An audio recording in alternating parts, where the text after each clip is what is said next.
Então, a gente fala aqui, escuta, depois a gente escuta e vê se ela tá... Se eu estou falando coisa com coisa, se eu não estou repetindo demais, não estou sendo muito repetitivo, né? Porque normalmente a gente começa a ficar repetitivo. Faço quase 5 palestras por semana e aí a gente acaba ficando repetitivo, não é mesmo? Bom, todo mundo comete erros, não comete? Tinha uma mocinha que estudava na escolinha que a gente trabalha, lá em Diadema, que ela dizia assim: ô tio, errar todo mundo erra, né? Errar todo mundo erra, é isso mesmo. E ela tinha uma outra frase bonitinha que ela falava assim: cada um tem seu jeito. Cada um tem seu jeito, né? Então também é uma frase bonitinha, porque a gente quer mudar o jeito dos outros muitas vezes, não é mesmo? E cada um tem o seu jeito, e cada um vai mudando e alterando o seu jeito de acordo com as suas possibilidades, obviamente. A gente não pode querer alterar ninguém.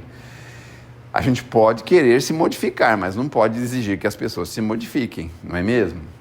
Bom, quando a gente fala de erro, nós temos que pensar que existe uma lei que é a lei perfeita. A criação tem uma lei que é perfeita, não dá para infringir essas leis.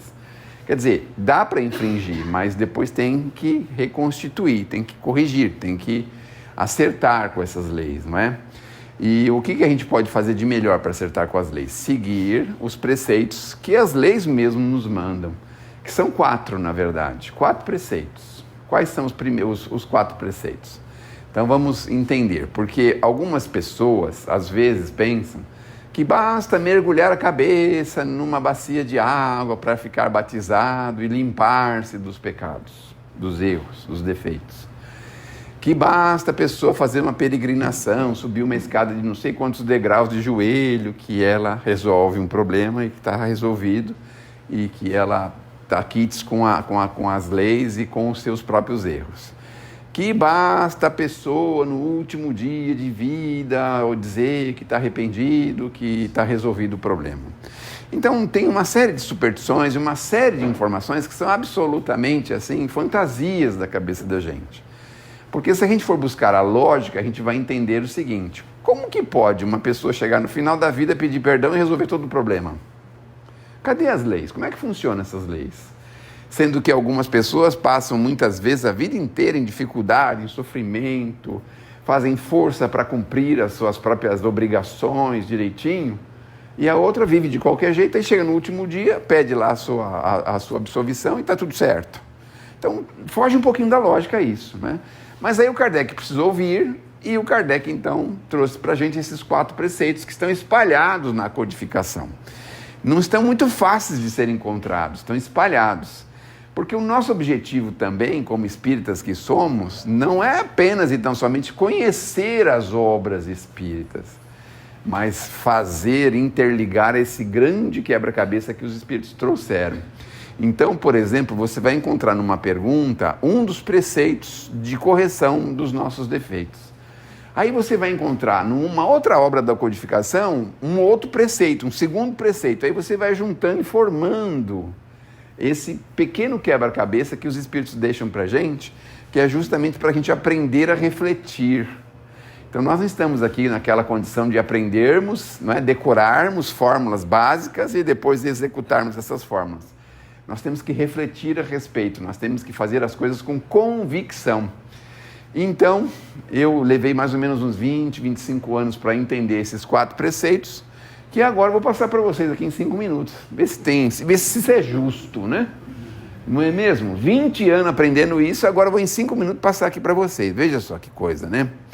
Então, vocês aproveitem bem isso, tá certo? Porque eu levei mais de 20 anos para entender esses 4 preceitos. Vamos lá. O primeiro deles é o arrependimento. O primeiro preceito que nós temos é o arrependimento. Como que funciona esse arrependimento? Não é uma coisa de boca para fora, sabe assim? Porque a gente está acostumado muito a arrepender-se, mas da boca para fora, não é? Esse arrependimento, ele tem que ser profundo, real. Ele tem que ser a sua ligação com o Criador. Isso tem que ser muito bem feito, de uma forma realmente bastante profunda. Não é essa coisa de soltar, estou arrependido. Não sei se vocês já tiveram a oportunidade de ler um boletim de ocorrência. Agora não, porque agora a maioria deles são digitais, não é?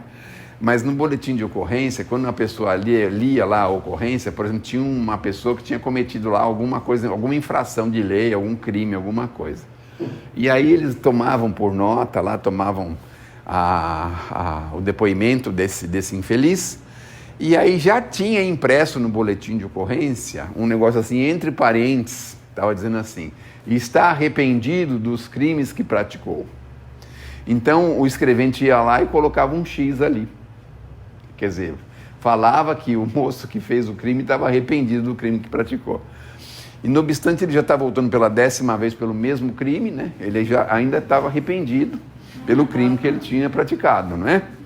Então veja, isso tem alguma lógica perante as leis da criação? Claro que não, em absoluto que não tem lógica. Bom, então conseguiu arrepender-se profundamente. Maravilha, vamos passar para o segundo. Porque são 4, e um é pior do que o outro. O arrependimento é um negócio difícil. Porque a gente está no bem bom, fazendo as coisas do nosso jeito, está tudo gostosão, tudo bom. Se a gente está sabendo que não está muito bom o negócio, está fazendo coisa errada, e você acha que a gente tem coragem de arrepender do que fez? Claro que não, né? A gente quer continuar daquele jeito mesmo. Mas, por uma força do destino, da nossa vontade, de uma série de forças ao nosso redor, a gente conseguiu entender que aquilo não deveria, que nós precisávamos mudar e que nós estávamos arrependidos disso. Vamos para o segundo preceito. Expiação. Já ouviram falar desse termo? Então, expiação é um sofrimento, é uma dificuldade, é um problema. A gente pode traduzir mais ou menos assim. Expiação é sentir na pele o que fez o outro sentir. Mais ou menos isso. Então, a gente sente o que fez o outro sofrer. Isso é expiação. Muito bem. Só que na maioria das vezes, o que acontece com a expiação? A gente se revolta, porque a gente não aceita que nós estamos sofrendo uma coisa que na cabeça da gente a gente não merece. Porque a gente sempre andou direitinho a vida inteira, desde quando nasceu direitinho, fez tudo direitinho, estudou direitinho, obedeceu os pais direitinho, trabalhou direitinho, casou-se, criou família, tudo direitinho. A gente não aceita a expiação. Sentir na pele o que fez o outro sentir em outra oportunidade é uma dificuldade, a gente tem dificuldade para aceitar isso, é muito complicado.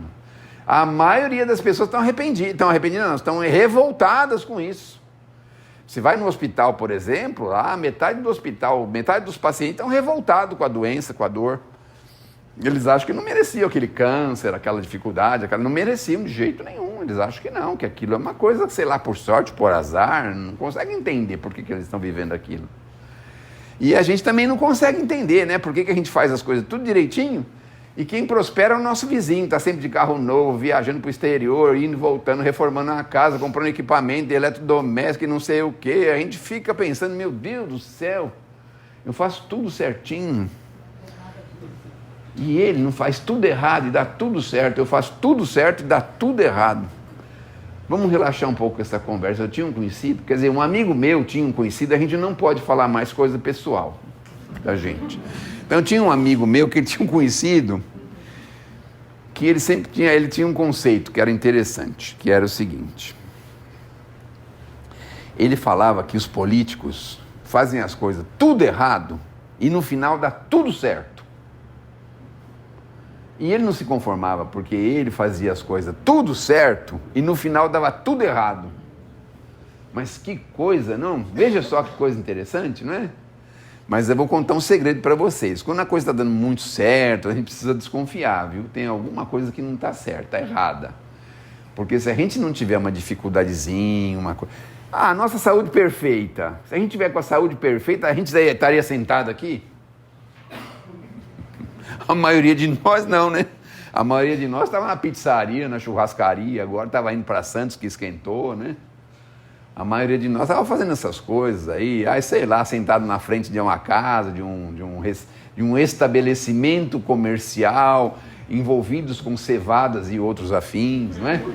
A gente estaria sentado em frente de um lugar desse, não é mesmo? Mas por que nós estamos aqui, né? Nós estamos aqui porque existe uma razão para a gente estar aqui, obviamente, não é?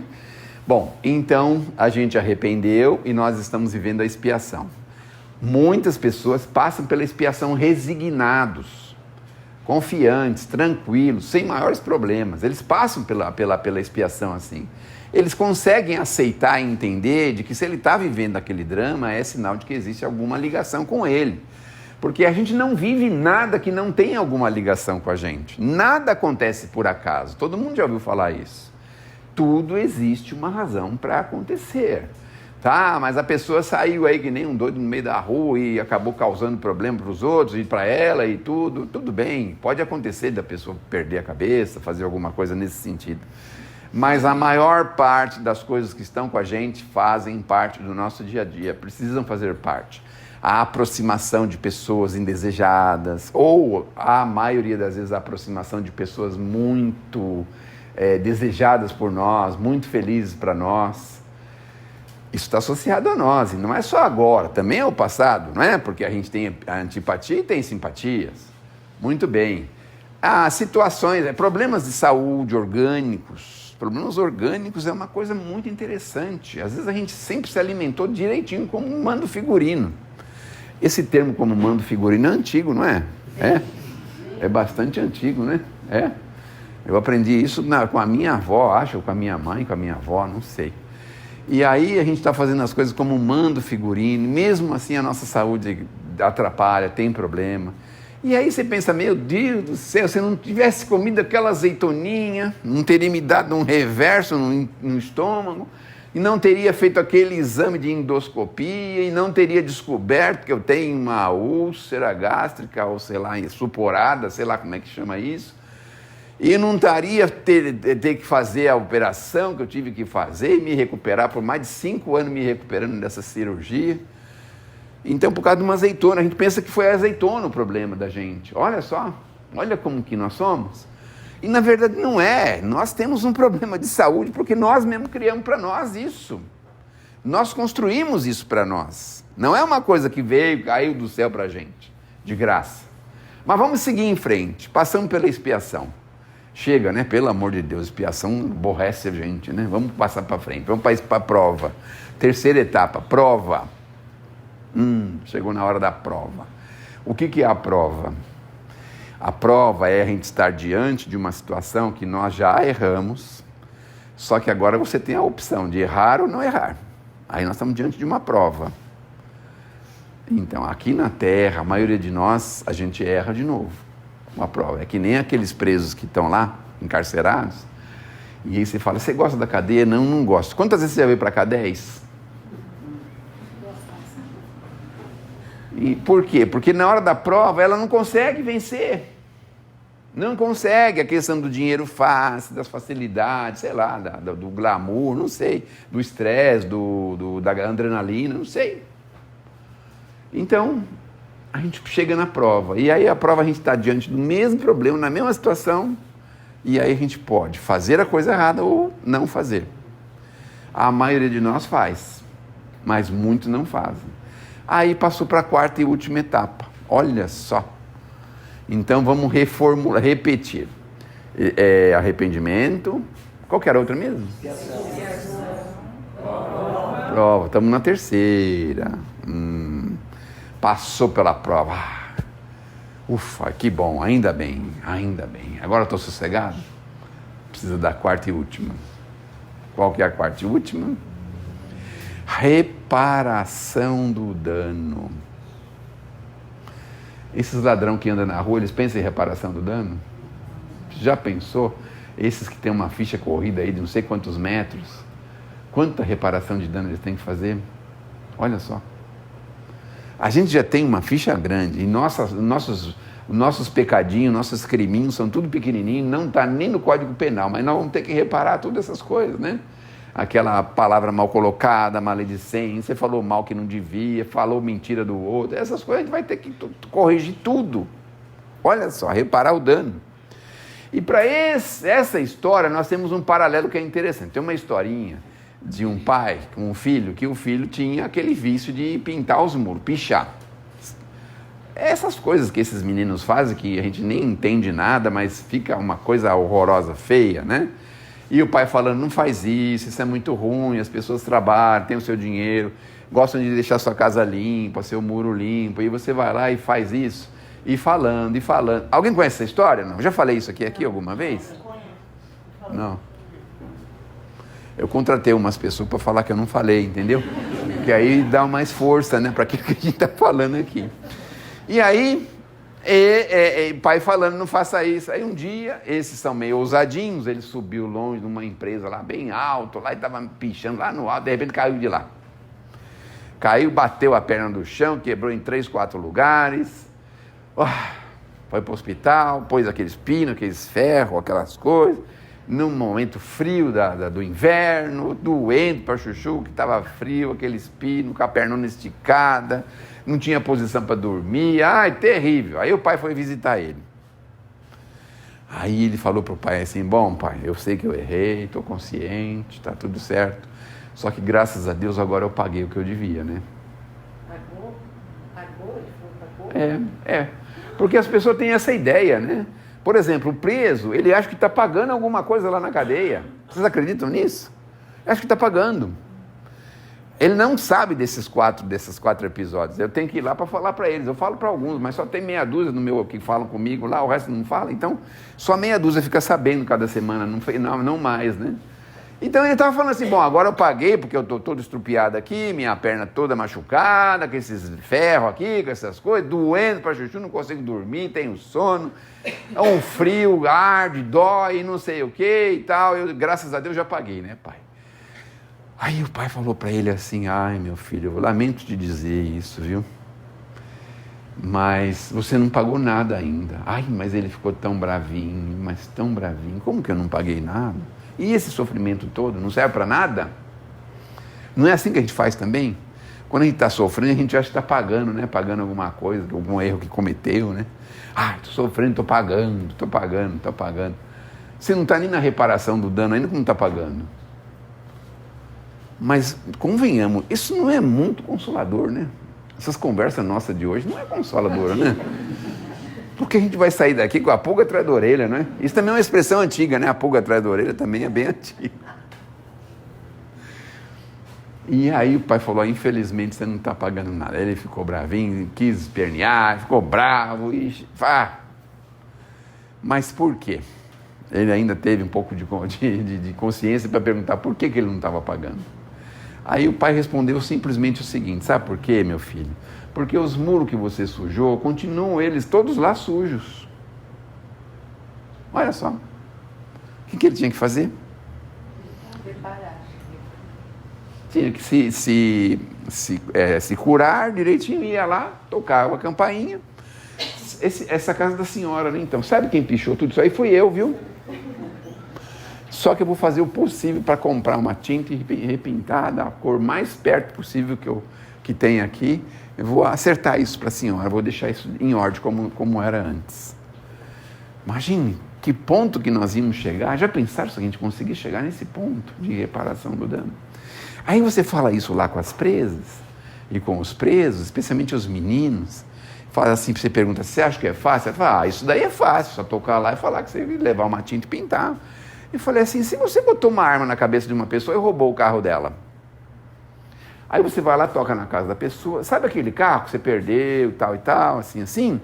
Então eu vendi ele por R$2.000, comprei tudo de droga, usei toda a droga e não tenho mais o carro, também não trabalho, também não tenho dinheiro. Só que eu vou fazer o seguinte, eu vou fazer todo o esforço que eu puder para te devolver um automóvel. Não vai ser o mesmo, vai ser igual, mas um automóvel eu vou te dar. E agora, ficou mais fácil? Você tá louco? Vai falar lá que eu roubei o carro, o homem vai querer me matar, vai chamar a polícia, vai me prender? Eu falei. Aí vem um outro exemplo. Se você tirar a vida de uma pessoa, como é que faz? Olha só como vai ficando mais difícil, não é? Aqui no Ipiranga, o maior crime que as pessoas cometem aqui, eu sei qual que é. É jogar papel no chão, não é? Às vezes jogar uma bituca de cigarro. É isso que aqui no Ipiranga, os crimes que acontecem aqui é esse. Então aqui é fácil, só sair com uma vassourinha, uma pazinha e recolhendo os lixinhos, não é? Aqui os crimes é esse. Se não achou muito papel, muita coisa, que já o povo já regenerou, aí você pega uma manchadinha e tal, e vai lá, vai tirando os matinhos da calçada das pessoas, vai tirando os matinhos e tal. Isso é fácil, né? Não é fácil? Quando tira a vida de uma pessoa, como é que recompõe isso? Olha que coisa difícil. Mas aí eu tive que dar uma saída para eles, porque senão você não pode jogar um problema e não dar a solução, né? E qual que era a solução? A solução era a seguinte: o Chico Xavier, na década de 70, ele veio aqui na penitenciária do estado de São Paulo. Fez lá uma palestra com os presos, conversou com eles, e no final cada um tinha uma prosinha com ele bem rápida. Até que chegou um senhor que falou para ele: olha, senhor Chico, não adianta, eu não tenho mais jeito. Mas por que você não tem jeito, meu filho? Eu não tenho mais jeito, porque eu já matei 8 pessoas. Ah, mas tem jeito sim. E ele ficou então muito interessado e curioso de saber que tinha jeito. Que jeito que ele podia ter? Aí ele falou assim: você já encomendou 8 filhos para a próxima encarnação. Eu tenho 6. Não sei se eu matei os 6, mas eu tenho 6.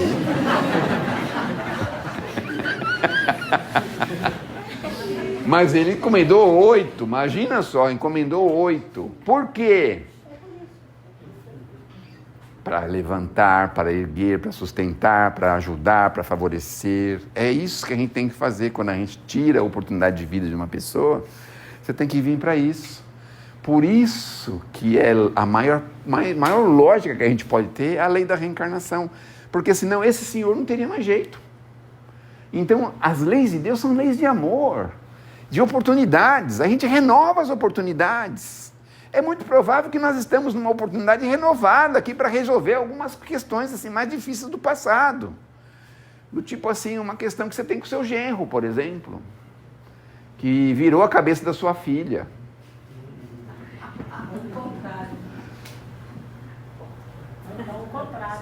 A nora que girou a cabeça do filho. Do genro, então.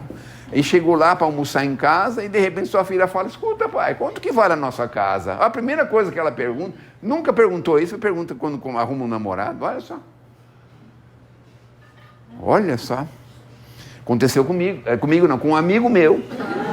Aconteceu com um amigo meu, uma coisa dessa, Aconteceu Aí ele teve que levantar uma outra questão, né? Porque ele me disse o seguinte, que ele falou assim: pô, tá bom.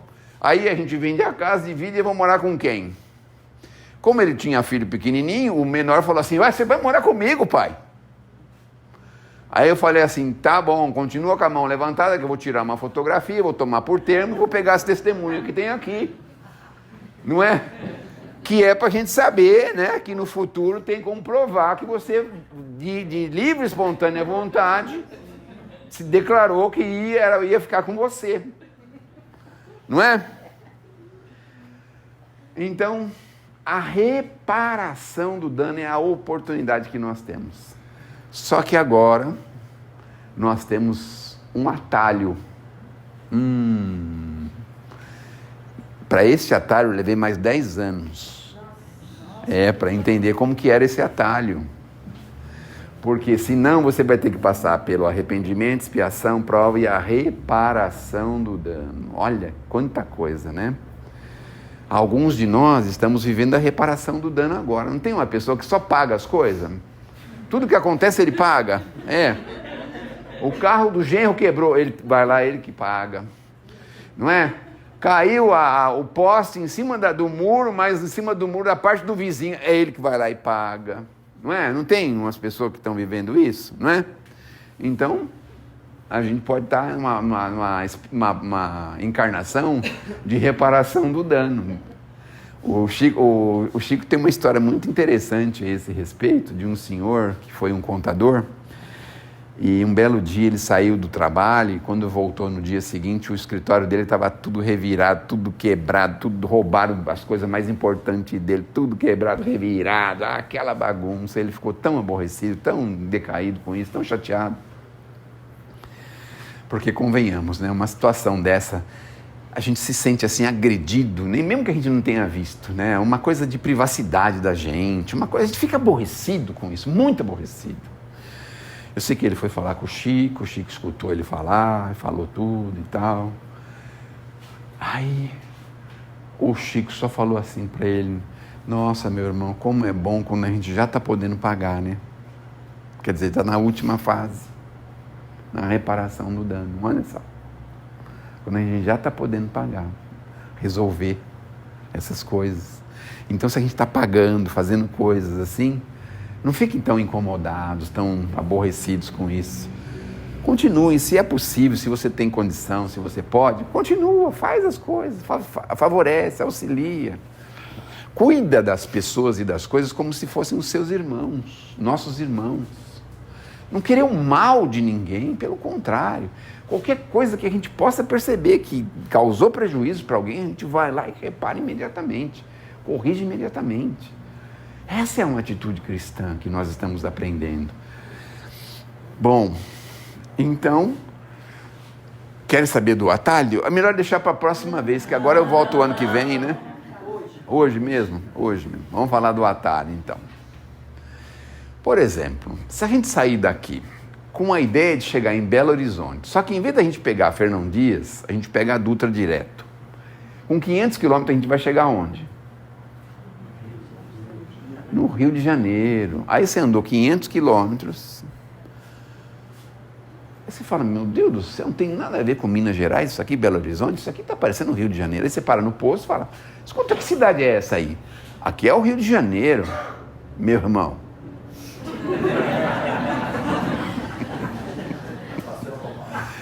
Se fosse Minas, como é que ele falava? Uai, aqui é Minas Gerais, uai.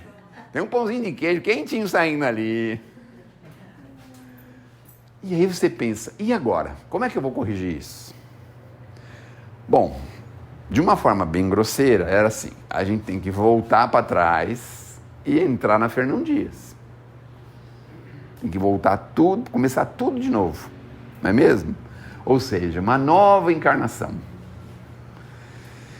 Mas pode ser que o moço que esteja lá fale assim, olha, o senhor vai ter que voltar não sei quantos quilômetros para pegar uma transversal que vai sair lá na Fernão Dias para o senhor poder continuar a viagem. Mas tem um detalhe. Qual que é o detalhe? Existe um atalho. Como que é esse atalho? Bom, se o senhor voltar aí X quilômetros, 10 quilômetros, 15 quilômetros, 20 quilômetros, 5 quilômetros, o senhor vai virar numa estradinha pequenininha, que depois vai virar uma estrada de terra, o senhor vai passar no meio de fazenda, vai passar no meio de outras estradas, e aí o senhor continua seguindo. Às vezes o senhor vai ter que parar, abrir a porteira para atravessar, e continua seguindo. Aí o senhor vai conseguir chegar na Fernão Dias. Só que o atalho é muito mais desconfortável, não é? Porque é buraco, você não sabe o que vai enfrentar lá pelo caminho, uma série de coisas, né? Andar em rua de terra, estrada de terra. E aí você pensa, e agora? Vou pelo atalho ou vou pelo caminho tradicional, volto para trás e pego a estrada certa? A gente fica nessa dúvida, não é? Então o atalho que eu estou querendo exemplificar para vocês é basicamente esse. Ele é difícil, é complicado, é cheio de nuances, cheio de surpresas, cheio de novidades, cheio de coisas. Só que ele é muito mais rápido, muito mais. E aí, o que foi que eu descobri? Tem um evangelista que se chama Pedro, ele tem 2 cartinhas no evangelho, 2, pequenininhas. O Pedro que era aquele pedra, que era aquele bravinho, que era o discípulo de Jesus, nervosinho, bravinho, esse era o Pedro, né? Quando estava com Jesus. Quando o Pedro estava com Jesus, o Pedro era muito curioso, vocês sabiam disso? Que nem a gente, assim, a gente é bem curioso, não é? Vocês estão querendo saber do atalho, não estão? Do Pedro curioso? Ele estava com Jesus, talvez pegando um atalho, aí ele estava achando que estava perdido. Aí ele falou, Jesus, é melhor a gente parar, nós estamos perdidos, lascou tudo, acabou o mundo, sei lá. Aí Jesus falou, vamos parar um pouquinho para ele descansar um pouco, sentou um pouquinho, sossegadão. Jesus estava pouco ligando se estava certo, estava errado o caminho, não estava nem aí. E o Pedro todo nervoso, como é que nós vamos fazer agora para descobrir para que lado nós temos que ir? Eu estou totalmente perdido, eu nunca vim por esses lados, pode ser perigoso, se tiver algum bandido, se tiver... Vocês já repararam como a gente também começa a criar as fantasias na cabeça? Assim, meu filho, que hoje tem 19 anos, quando ele tinha uns 7, 8 anos, ele me chamava lá no quarto e falava assim, eu não estou conseguindo dormir. Eu falei, mas por quê, pai? Eu estou com medo. Ah, não é o meu filho, não, é um amigo meu, o filho de um amigo meu. Eu estou com medo. Mas medo por quê? E se entrar um ladrão aqui?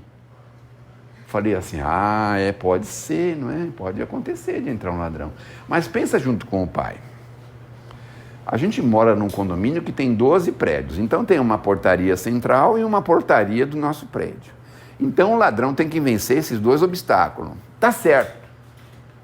E se ele matar os caras lá da frente e matar o porteiro aqui e subir?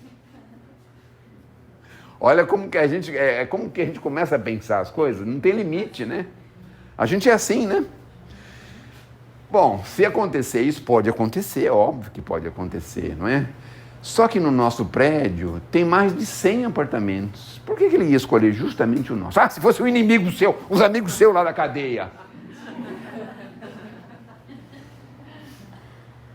Pode ser que ele saiba o nosso apartamento direitinho. E tem mais, o senhor nunca fecha a porta. Ele sabia que em casa nem chave tem, sei lá, perderam a chave, faz anos que nem chave tem, mas... Eu falei, bom, pelo menos ele não precisa arrebentar a porta, ele já abre e entra, né? Já é um prejuízo a menos, né? Mas aí eu falei para ele, mas aí ele vai encontrar gente aqui dentro, ele não sabe o que pode encontrar aqui, tem todos esses detalhes, né? Mas vamos pensar, você acha que ele vai conseguir passar nos 2 estágios lá e entrar aqui? Mas vamos pensar outra coisa. E se ele não conseguir, tiver um porteiro bem bravo aí? Passou um anjo aqui, né? Entrar um porteiro bem bravo.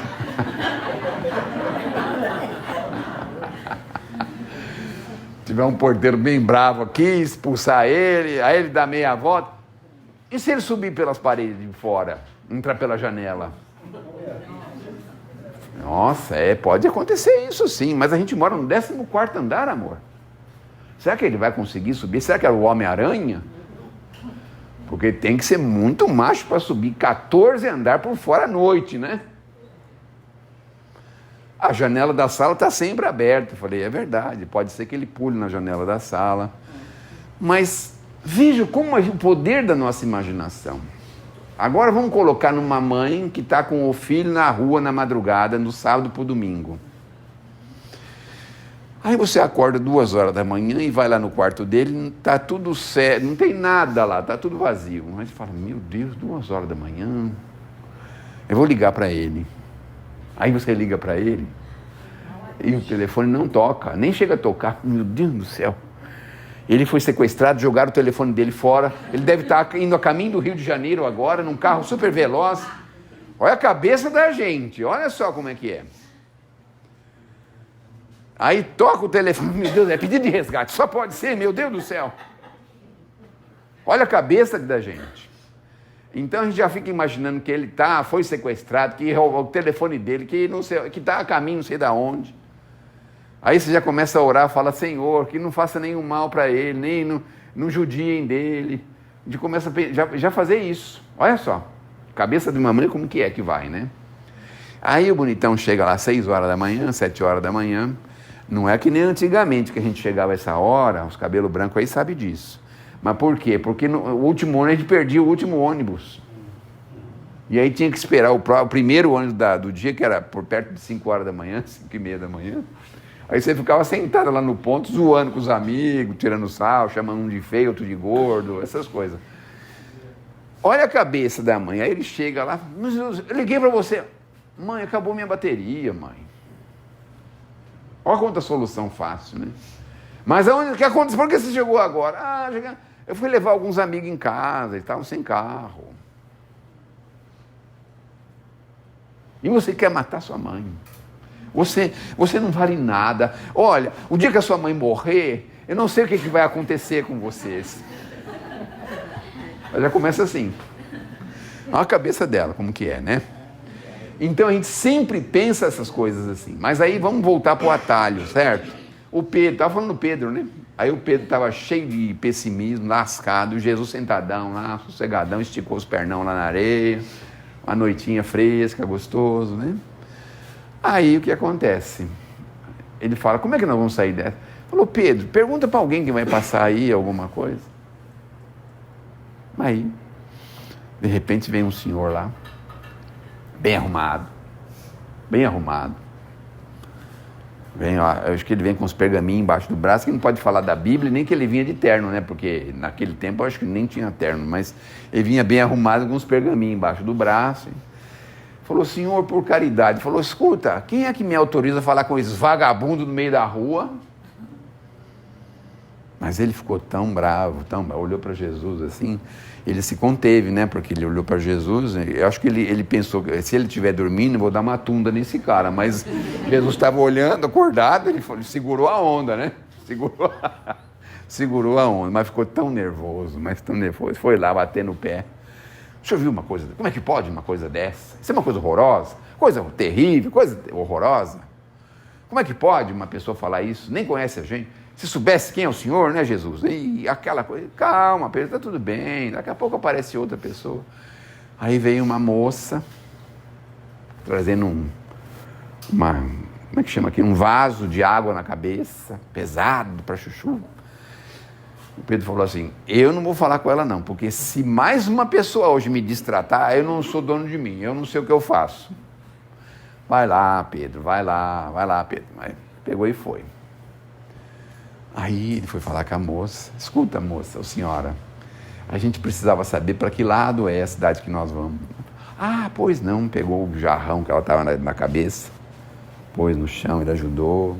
Então é muito fácil, vocês vão nessa direção, aí vocês vão encontrar tal coisa, aí vai ter uma coisa assim, outro assado, vai seguindo em frente, segue em frente, vocês vão encontrar facinho, é muito fácil.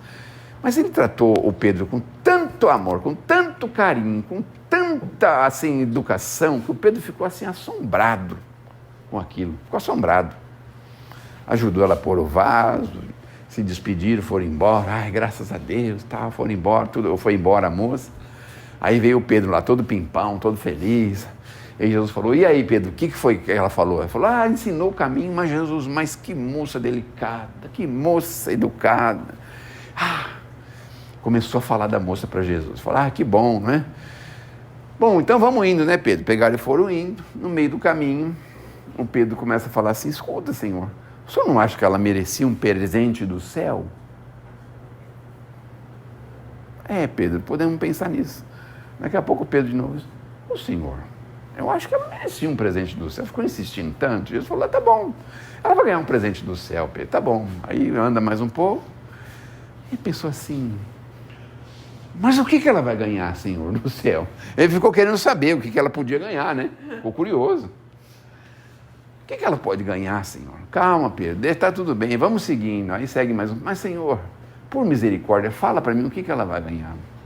E Jesus anda mais um pouco, e mais um pouco, mais um pouco, até que Jesus fala, para um pouquinho. Tá bom, Pedro, você quer saber, né? Você está muito curioso para saber, né? Então, Pedro, o presente que ela vai receber do céu vai ser se casar com aquele primeiro moço que passou.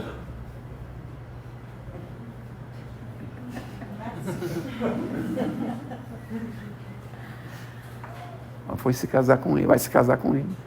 Mas o Pedro ficou tão aborrecido, tão chateado, tão nervoso. Né? Mas como pode? Aquele é um cavalo humano. Como é que pode? Sabe por quê? Nós temos que estar misturados, porque senão a gente não evolui, não cresce. Se tiver só gente boa de um lado e só gente ruim do outro, continua gente ruim sempre de um lado e gente boa do outro. Não tem jeito de crescer, de evoluir. Tá certo? Então agora você avalia bem com quem você casou, se foi um presente do céu. Tá certo? Se foi um presente do céu, gente, nós estamos ali com uma tarefa de ajudar, de favorecer aquela criatura. É um posto de serviço que nós fomos colocados, não é? E eu ainda não falei do atalho para vocês, né? A senhora já vai chamar? Pode chamar alguns, porque alguns não merecem ouvir o atalho.